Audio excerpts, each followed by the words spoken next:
জান্নাত বা স্বর্গ বা হ্যাভেন, পৃথিবীর প্রত্যেকটা মানুষ জান্নাতে যেতে চায়, প্রত্যেকটা মানুষ। যাক, তো এই জান্নাতে কারা যাবে, জান্নাত কাদের জন্য তৈরি করা হয়েছে, এ ব্যাপারে কোরআন কি বলছে, আমি আজকে কোরআনের বিষয় নিয়ে আলোচনা করব। জান্নাত কাদের জন্য, খুবই সেন্সিটিভ, খুবই সাংঘাতিক হতে যাচ্ছে ভিডিওটা, আপনারা আমার সাথে থাকবেন। চলুন শুরু করি।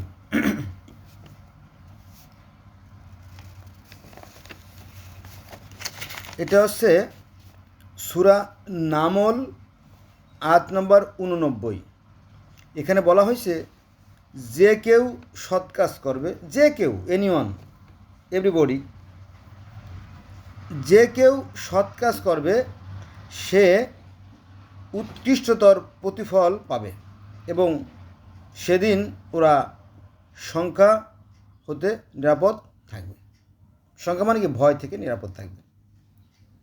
যে কেউ, এনিওয়ান, যে কোনো ব্যক্তি সৎ কাজ করবে সে উৎকৃষ্টতর প্রতিদান পাবে।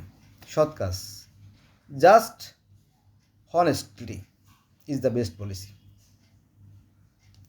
নেক্সট, সূরা কাসাস আয়াত নম্বর 84।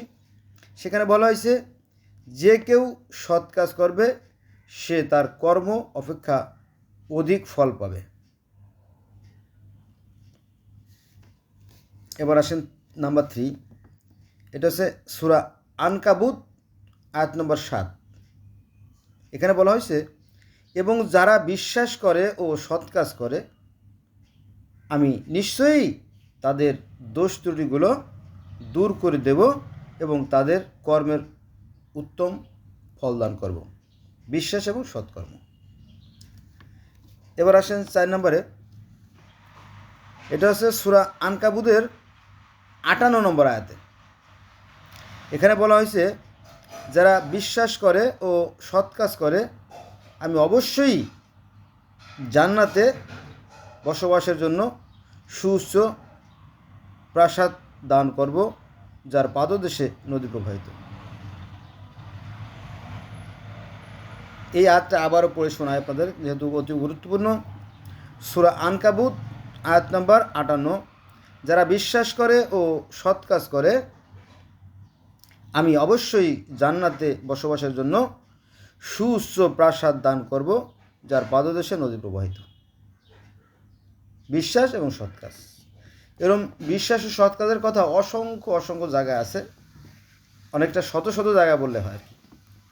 এবার আসেন সূরা আনকাবুত আয়াত নম্বর 69। এখানে বলা হয়েছে আল্লাহ অবশ্যই সৎ কর্মীদের সঙ্গেই থাকেন। আপনি এই গোটা কোরআন শরীফ, সমস্ত কোরআন শরীফ যদি পড়ে আসেন তাহলে আল্লাহ 4 ব্যক্তির সাথে থাকেন, যারা সৎকর্মশীল, যারা ন্যায়পরায়ণ মুত্তাকি, যারা পরহেজগার এবং ধৈর্যশীল। এই 4 ব্যক্তির সাথে আল্লাহ থাকেন, এটা আমরা পাইছি আর কি। তো তার মধ্যে একটা এখানে চলে আসছে সূরা আনকাবুত আয়াত নম্বর 69।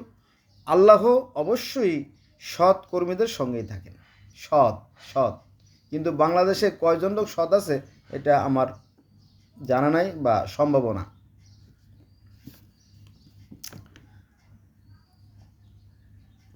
এবার সূরা রুম আয়াত নম্বর 15। এখানে বলা হয়েছে যারা বিশ্বাস করছে এবং সৎ কাজ করছে তারা জান্নাতে আনন্দ থাকবে। সূরা রুম আয়াত নম্বর 44। যারা সৎ কাজ করে তারা নিজেদের জন্য সুখ ও সজ্জা রচনা করে। সৎ কাজ, সৎ কাজ, সৎ কাজ। এবার সূরা রুমের 45 নম্বর আয়াতে কারণ যারা বিশ্বাস করে ও সৎ কাজ করে আল্লাহ তাদের নিজ অনুগ্রহে পুরস্কৃত করে। সৎ কাজ। সূরা লুকমান আয়াত নম্বর 8। যারা বিশ্বাস করে ও সৎ কাজ করে তাদের জন্য আছে সুখের উদ্যান, শান্তি, আরাম, আয়েশ। এবার আসেন সূরা লুকমান আয়াত নম্বর 22। যদি কেউ সৎ কর্মপরায়ণ হয়, আল্লাহর নিকট আত্মসমর্পণ করে, সে তো এক মজবুত হাতল ধরল, তাদের জন্যই জান্নাত। সূরা সাজদা আয়াত নম্বর 12। আমরা সৎ কাজ করব নিশ্চয়ই আমরা দৃঢ় বিশ্বাসী হব। সূরা সাজদা আয়াত নম্বর 19, যারা বিশ্বাস করে এবং সৎ কাজ করে তাদের কৃতকর্মের ফলস্বরূপ তাদের আপ্যায়নের জন্য জান্নাত হবে তাদের বাসস্থান। তাহলে জান্নাত কারা পাবে আমরা জানতেছি না, আস্তে আস্তে আরও জানব। আহজাব, সূরা আহজাব আয়াত নম্বর 31, যারা সৎ কাজ করে আমি তাদের দুবার পুরস্কার দেব। কে বলতেছে? আল্লাহ বলতেছে।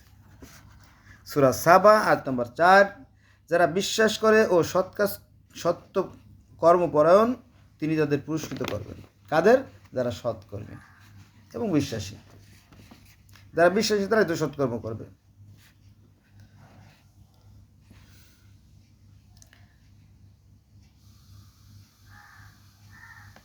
সূরা ফাতির আয়াত নম্বর 7, যারা বিশ্বাস করে ও সৎ কাজ করে তাদের জন্য ও পুরস্কার আছে। বন্ধুরা, ভিডিওটা অফ হওয়ার আগে আমি একটা কথা বলে রাখি, এটা কিন্তু আমার হাতের লেখা, এটা আমার হাতের লেখা এবং আমি গোটা 30 পারা থেকে সেকে এই তথ্যগুলো আমি সংগ্রহ করছি আর কি। অতএব বেশ কষ্টসাধ্য ব্যাপার। যদি আপনারা সাবস্ক্রাইব করেন অথবা কমেন্ট করেন বা আমার জন্য দোয়া করেন, যে কোনোটাই করলেই আমি স্যাটিসফাইড হব। চলেন আমরা আর আলোচনা করি। সূরা ফাতির আয়াত নম্বর 7 বলছি কিনা, যারা বিশ্বাস করে ও সৎ কাজ করে তাদের জন্য ক্ষমা ও পুরস্কার আছে। সূরা ফাতির আয়াত নম্বর 37, দোজখীরা বলবে মুক্তি দাও, সৎ কাজ করব, পূর্বে যা করতাম তা ছেড়ে দেব। দোজখীরা বলবে যে আমাদেরকে ছেড়ে দাও, আমরা সৎ কাজ করব, কিন্তু কাজ হবে না, কারণ বলে তো দেওয়াই হয়েছে, তাই না? কোরআনে বলে দেওয়া হয়েছে না? বলে দেওয়া হয়েছে। আচ্ছা, সূরা সাফফাত আয়াত নম্বর 80, দ্যাটস মিন 80, এখানে বলা হয়েছে আমি সৎ কর্মপরায়ণদের পুরস্কৃত করে থাকি। আল্লাহ সৎকর্মদের পুরস্কৃত করে থাকেন। আপনি আশেপাশে খোঁজ নিয়ে দেখেন, যারা সৎ, যারা পরিশ্রমী, আল্লাহ তাদের কল্যাণ দান করেন, আর যারা অসৎ তাদেরকে আল্লাহ ধ্বংস করে দেন। এমনি অনেক আয়াত আছে, সেখানে আমরা যাবো না আজকে, তাহলে অনেক সময় লাগবে। সূরা সাফফাত আয়াত নম্বর 110, এখানে বলেছে এভাবে আমি সৎ কর্মীদের পুরস্কৃত করি। আল্লাহ কাদের পুরস্কৃত করেন? Just for honest. হ্যাঁ, honesty is the best policy. সূরা সাফফাত আয়াত নম্বর 121, এভাবে আমি সৎ লোকদের পুরস্কৃত করে থাকি। সূরা সুয়াদ আয়াত নম্বর 28, দ্যাটস মিন 28, এখানে বলা হয়েছে যারা বিশ্বাস করে ও সৎ কাজ করে এবং যারা বিপর্যয় ঘটায় তারা কি সমান? No, never.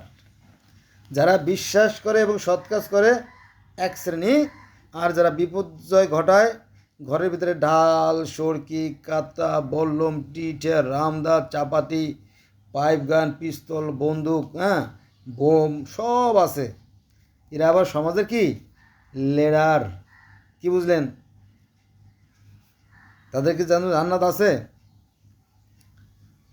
না, তাদের জন্য জান্নাত নাই, তাদের জন্য আছে কঠিন শাস্তি। সূরা সুয়াদ আয়াত নম্বর 28, যারা বিশ্বাস করে সৎ কাজ করে এবং যারা বিপর্যয় ঘটায় অর্থাৎ বিশৃঙ্খলা ঘটায়, সমাজে অশান্তি ঘটায়, যারা মারামারি, খুনোখুনি, কাটাকাটি করে, যারা জালেম, যারা অত্যাচারী, তারা কি সমান? না। জ্ঞানী যারা বোঝে তারা শুধু ইশারায়, নাদানকে বুঝাইতে পারে কে আছে কোথায়। হ্যাঁ, যে বোঝার সে ইঙ্গিতেই বুঝবে। চলেন পজ পরে করি, আগে শুনি কি বলছে কোরআনে। সূরা জুমার, আমার ভীষণ ঠান্ডা লাগছে, গলা বন্ধ হয়ে আসতেছে, ক্ষমা করবেন আমাকে। সূরা জুমার আয়াত নম্বর 35, সৎ কাজের জন্য তাদের পুরস্কৃত করবেন, সৎ কাজের জন্য পুরস্কৃত করবেন। সূরা জুমার আয়াত নম্বর 58, যদি পুনরায় পৃথিবীতে পাঠানো হতো আমি হতাম সৎকর্মপরায়ণ। সেই দোজখীরা আফসোস করে বলবে হায়। এবার আসেন সূরা আল বাকারা আয়াত নম্বর 82, এখানে বলা আছে পক্ষান্তরে যারা ইমানদার ও সৎ কাজ করে তারাই জান্নাতি, সেখানেই তারা চিরস্থায়ী হবে। সূরা বাকারা আয়াত নম্বর 158, যে স্বতঃস্ফূর্তভাবে সৎ কাজ করে তাকে আল্লাহ পুরস্কৃত দেন ও তিনি সর্বজ্ঞ। আল্লাহর কথা বলা হয়েছে, তিনি সর্বজ্ঞ।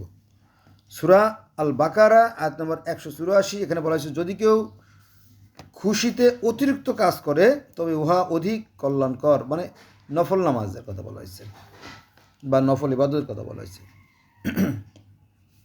সূরা আলে ইমরান আয়াত নম্বর 110, তোমরাই শ্রেষ্ঠ দল, মানব জাতির জন্য অভ্যুত্থান হয়েছে, তোমরা সৎ।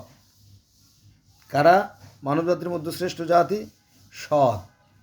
আমি মাঝে মাঝে বলি যে ধর্ম যদি থেকে থাকে, জাপানিদের আছে, পার্সিয়ানদের আছে। কারণ কি জানেন? তারা পানিকে পবিত্র জ্ঞান করে, পানিকে নষ্ট করে না। তারা মাটিকে পবিত্র জ্ঞান করে, মাটিকে নষ্ট করে না। তারা বাতাসকেও পবিত্র জ্ঞান করে, পবিত্র নষ্ট কেন করে জানেন? কারণ তারা মনে করে যে আমরা এই প্রকৃতির সন্তান, যা আছে বিশ্ব ব্রহ্মাণ্ডে তা আছে দেহভাণ্ডে। আপনি দেখবেন যে আমাদের চারিপাশে যে সমস্ত উপাদান আছে আমার দেহের ভিতরে, বা আমি সেই উপাদানে কিন্তু গড়া, অতএব আমি এই প্রকৃতির সন্তান। এবং কোরআনেও বলা হয়েছে এরকম কথা যে আল্লাহ থাকেন মানুষের কল্পের ভিতরে, অর্থাৎ আল্লাহ মানুষের ভিতরেই আছেন। সেই হিসেবে কি আমি বাতিনি যে কথাটা বলবো না আর কি, তবে সব আত্মা এক না। একটা অন্ধকার ঘর, একটা আলোকিত ঘর যেমন এক না, সব মানুষের তেমন এক না। চলেন মূল কথায় ফিরে যাই। সূরা আল ইমরান আয়াত নম্বর 110, তোমরাই শ্রেষ্ঠ দল, মানব জাতির জন্য অভ্যুত্থান হয়েছ, তোমরা সৎ। কার্যের নির্দেশ দাও আর অসৎ কার্য থেকে নিষেধ করো। যারা সৎকর্মের আদেশ দেবে তারাই কি সৎ? না, এখানে একটু ঘটনা আছে। এটা হচ্ছে যে নিজে আগে সৎ হইতে হবে, তারপরে সত্যের উপদেশ দিতে হবে। হ্যাঁ, উপদেশ দেওয়া কিন্তু সহজ, এটা মনে করেন না যে আমি তো উপদেশ দিই, এটা না। তাহলে আমরা কি জানলাম? সূরা আল ইমরান 110 বলা হয়েছে তোমরাই শ্রেষ্ঠ দল, মানব জাতির জন্য অভ্যুত্থান হয়েছে, তোমরা সৎ কার্যের নির্দেশ দাও আর অসৎ কাজ করা থেকে নিষেধ করো। হুজুর যদি মনে করে আমরাই শুধু সৎ, পুলিশ সৎ না, হবে না। পুলিশই আসল সৎ, কারণ কি তার ডান্ডা আছে, অন্যায় দেখলে পাশে দিলে বাড়ি দেয়, হুজুরকে বাড়ি দিতে কিন্তু উপদেশ দেয়, সেগুলো কেউ শোনে না। অতএব ওইটা ঠন ঠন ঠন, ওইটা কোনো কাজে আসবে না। ভালো লাঠি দরকার। সেনাবাহিনীর লাঠি দেন না, 5 তারিখের পরে সেনাবাহিনী এই লাঠি দিয়ে কত কাজ করছে। লাঠির মতো এত ঔষধি জিনিস পৃথিবীতে খুব কমই আছে। উপদেশ কেউ শুনতে রাজি না। এবার চলে আসেন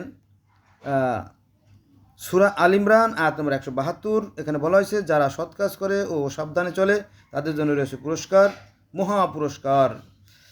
সূরা আন-নিসা আয়াত নম্বর 57, আর যারা বিশ্বাস করে ও সৎ কাজ করে তাদের জান্নাতে প্রবেশ করানো হবে।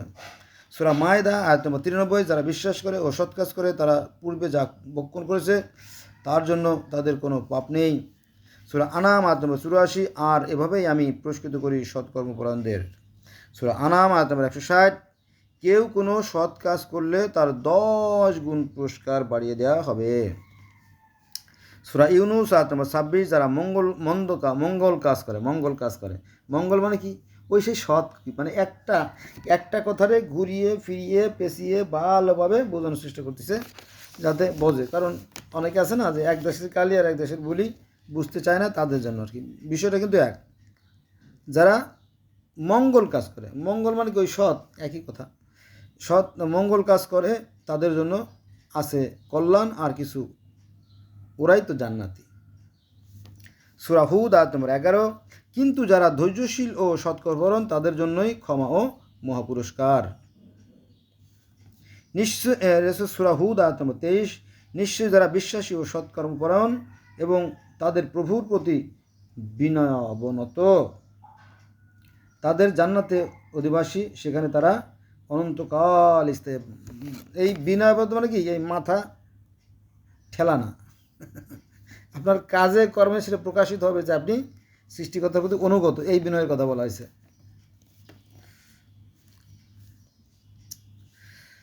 সূরা হুদ আয়াত নম্বর 114, সৎকর্ম অবশ্যই অসৎকর্মকে দূর করে দেয়। সৎকর্ম আর অসৎকর্ম অবশ্যই, তাই না?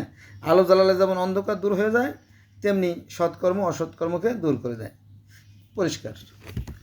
সূরা কাহাফ আয়াত নম্বর 2, বিশ্বাসীগণ যারা সৎ কাজ করে তাদের এই সুসংবাদ দেওয়ার জন্য যে তাদের জন্য আছে উত্তম পুরস্কার। সূরা কাহাফ আয়াত নম্বর 30, যারা বিশ্বাসী ও সৎ কাজ করে আমি তাদের পুরস্কৃত করি।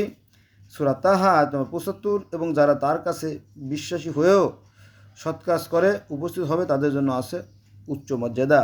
ওই বিশ্বাস সৎ কাজ, বিশ্বাস সৎ কাজ, বিশ্বাস সৎ কাজ। এখন মাঝখানে কথা বলে নয়, পৃথিবীতে যে 4300 ধর্ম আছে, এই ধর্মগুলোর জন্মই হয়েছে বিশ্বাস থেকে। সৃষ্টিকর্তাকে কেউ কোনো দিন দেখতে পারে নাই, এবং পৃথিবীর এই 4300 ধর্ম এখানে সব জায়গায় একজন সৃষ্টিকর্তাকে মানে, তবে তিনি কেমন কী রূপ তার কেউ বলতে পারে না। চলেন আবার শুরু করি। সূরা তাহা 75, এবং যারা কাছে এবং তার কাছে বিশ্বাসী হয়ে ও সৎ কাজ করে উপস্থিত হবে ওদের জন্য আছে উচ্চ মর্যাদা। সূরা তাহা 112, এবং যে বিশ্বাসী হয়ে সৎ কাজ করে আমি তার অবিচার ও ক্ষতির সম্ভাবনা নেই। যারা বিশ্বাস করে এবং সৎ কাজ করে তাদের ক্ষতির সম্ভাবনা একদম নেই। সূরা হজ 14, যারা বিশ্বাস করে ও সৎ কাজ করে আল্লাহ তাদের বেহেশতে প্রবেশ করাবেন। সূরা হজ 23, আল্লাহ তাদের জান্নাতে প্রবেশ করাবেন যারা বিশ্বাস এবং সৎ কাজ করে। সূরা হজ 50, তাই যারা বিশ্বাস করে ও সৎ কাজ করে তাদের জন্য ক্ষমা ও সম্মানজনক জীবিকা আছে। সূরা হজ 77, এখানে বলা আছে, হে বিশ্বাসীগণ, তোমরা রুকু করো, সিজদা করো এবং রবের উপাসনা করো ও সৎ কাজ করো। রুকু করো, সিজদা করো, ঠিক আছে, এর সাথে সৎ কাজও করতে হবে, করো যাতে সফল কাম হতে পারো। রুকু আর সিজদা এই বাকি সব মাটি করে দিয়েছে। বন্যায় যেমন সব ফসল নষ্ট করে দিয়েছে, অনেকটা এরকম ঠিক। এটা একটা ধোঁকাবাজি, এটা ব্যবসা আর কি, এটা নিয়ে অন্য সময় আলোচনা করবো। সূরা নূর 55, তোমাদের মধ্যে যারা বিশ্বাস করে ও সৎ কাজ করে আল্লাহ তাদের ওয়াদা দিয়েছেন যে তিনি তাদের পৃথিবীতে প্রতিনিধিত্ব দান করবেন। দেখেন যে সৎ হলে পৃথিবীতেও পুরস্কার, ইহকালেও পুরস্কার, পরকালেও পুরস্কার। সূরা ফুরকান 70, যারা তওবা করে বিশ্বাস করে ও সৎ কাজ করে আল্লাহ তাদের পাপ রাশি ক্ষমা করবেন।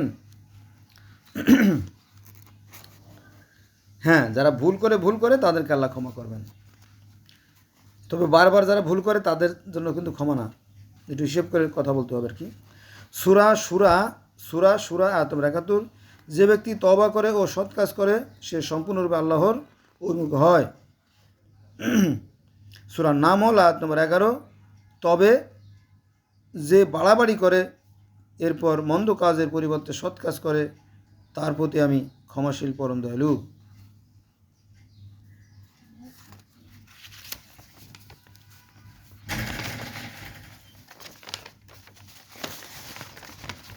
সূরা মুমিন 40, যারা বিশ্বাসী হয়ে সৎ কাজ করে তারা প্রবেশ করবে জান্নাতে। সূরা মুমিন 58, সমন্বয় অন্ধ ও চক্ষুমান এবং যারা বিশ্বাস করে ও সৎ কাজ করে। এটা আলোকিত ঘরে অন্ধকার যেমন এক নয়, তেমনি সমন্বয় অন্ধ চক্ষুমান, সেখানে বিশ্বাসী আর অবিশ্বাসীর কথা ভিন্ন। সূরা 22, যারা বিশ্বাস করে ও সৎ কাজ করে জান্নাতের মনোরম স্থানে প্রবেশ করবে। সূরা জাসিয়া 15, যে সৎ কাজ করে সে তার কল্যাণের জন্যই করে। সূরা জাসিয়া 30, যারা বিশ্বাস করে ও সৎ কাজ করে তাদের রব তাদের জান্নাতের প্রবেশিকা দান করবেন। সূরা আহকা 12, যারা সৎ কাজ করে তাদের সুসংবাদ দাও। সূরা আহকা 16, আমি সৎ কর্ম গ্রহণ করে মন্দ ক্ষমা করে জান্নাতে পাঠাই। সূরা মুহাম্মদ 12, নিশ্চয়ই যারা বিশ্বাস করে এবং সৎ কাজ করে আল্লাহ তাদের জান্নাতে প্রবেশ করাবেন। সূরা ফাতহ 29, যারা বিশ্বাস করে এবং মুমিন ও সৎ কাজ করে আল্লাহ তাদের ক্ষমা ও মহাপুরস্কার প্রতিশোধ দিবেন। বন্ধুরা, এটা গোটা কোরআন শরীফের এই 30 পারা কোরআন শরীফের মধ্য থেকে সেকে বের করা শত আয়াত। সূরা তাগাবুন 9, যে ব্যক্তি আল্লাহতে বিশ্বাস করে ও সৎ কাজ করে তার পাপ শোষণ করে জান্নাত প্রবেশ করানো হবে। সূরা তালা 11, যে কেউ আল্লাহর উপর বিশ্বাস করে ও সৎ কাজ করে তিনি তাকে জান্নাতে প্রবেশ করাবেন। সূরা মুলক 2, যিনি মৃত ও জীবন তোমাদের পরীক্ষার জন্য সৃষ্টি করেছেন, যে কর্মে উত্তম সূরা দাহর আয়াত নম্বর 5, সৎকর্মীরা পান করবে কর্পূরের পানি মিশ্রিত করাব। সূরা ইনশিকাক আয়াত নম্বর 6, হে মানুষ, তোমরা রবের নিকট পৌঁছানো পর্যন্ত যে কাজ থাকো তা তোমরা দেখতে পাবে। সূরা ইনশিকাক আয়াত নম্বর 25, কিন্তু যারা বিশ্বাস করে ও সৎ কাজ করে তাদের জন্য নিরবচ্ছিন্ন পুরস্কার রয়েছে। সূরা বুরুজ আয়াত নম্বর 11, নিশ্চয়ই যারা বিশ্বাস করে ও সৎ কাজ করে তাদের জন্য রয়েছে জান্নাত, যার পাদদেশে নদী প্রবাহিত, এ মহা সাফল্য। সূরা ফাজর আয়াত নম্বর 24, যে বলবে হায় আমাদের এই জীবনের জন্য যদি কিছু সৎ কাজ করে আসতে পারতাম, তারা দোজখে যাবে, তারা আফসোস করবে হায় হায় যদি কিছু ভালো কাজ করে আসতে পারতাম। সূরা 3 আয়াত নম্বর 6, যারা বিশ্বাসী ও সৎকর্ম করে তাদের জন্য আছে নিরবচ্ছিন্ন পুরস্কার। সূরা বাইনাহ আয়াত নম্বর 7, যারা বিশ্বাস করে ও সৎ কাজ করে তারাই সৃষ্টি শ্রেষ্ঠ। সূরা জিলজাল আয়াত নম্বর 7, 8, কেউ অনুপরিমাণ সৎ কাজ করলে তা দেখবে, এবং সূরা জিলজালের 8 নম্বর, কেউ অনুপরিমাণ অসৎ কাজ করলে তা সে দেখবে। অতএব এই যে পৃথিবীতে চলছে ভালো আর মন্দের খেলা, পরিষ্কার দুটো দল, এখানে সলসাদরের সুযোগ নেই। আপনি কোন পদে যাবেন এটা আপনার একান্ত ব্যক্তিগত ব্যাপার, আপনার ভাগ্য আপনাকে পরিবর্তন করে নিতে হবে, বাকিটা আল্লাহ দেখবেন। সূরা আসর আয়াত নম্বর 2 এবং 3, মানুষ অবশ্যই ক্ষতিগ্রস্ত, কিন্তু তারা ক্ষতিগ্রস্ত নয় যারা ঈমান এনেছে এবং সৎ কাজ করে। মানুষ অবশ্যই ক্ষতিগ্রস্ত, তবে তারা নয় যারা সৎ কাজ করে এবং কি ঈমান এনেছে। সত্য ও ধৈর্যের উপদেশ দাও, মানুষকে সত্য ও ধৈর্যের উপদেশ দাও, কারণ কি আল্লাহ পাক সৎকর্মের সাথে থাকে আর ধৈর্যশীলদের সাথে থাকে, আর ন্যায়পরায়ণ থাকে মুত্তাকিদের সাথে থাকে, যেটা আমি প্রথমে বলছিলাম।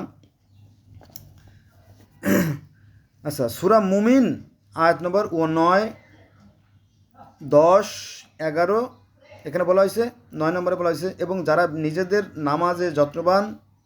নামাজ মানে কি জানেন? নামাজের মানে বুঝতে হবে। নামাজ শব্দ অর্থ সৃষ্টিকর্তাকে স্মরণ করা। নামাজ শব্দ অর্থ কি? স্মরণ, সংযোগ, যোগাযোগ। এই জিনিসটা আমরা হয়তো অনেকে বুঝি না, মনে করি কপাল ঘষলেই বোধহয় নামাজ পড়ে গেলো। না, নামাজ মানে কি? সৃষ্টিকর্তাকে স্মরণ করা, 24 ঘন্টায় আপনি স্মরণ করবেন। আচ্ছা, সূরা মুমিনুনের 10 নম্বর আয়াতে তারাই হবে অধিকারী, কারা? যারা সৎ। 11 নম্বর আয়াতে বলা হয়েছে অধিকারী হবে ফেরদাউসের, যাতে ওরা চিরস্থায়ী হবে। সূরা মাআরিজের 34 নম্বর আয়াত, এবং যারা নিজেদের নামাজে যত্নবান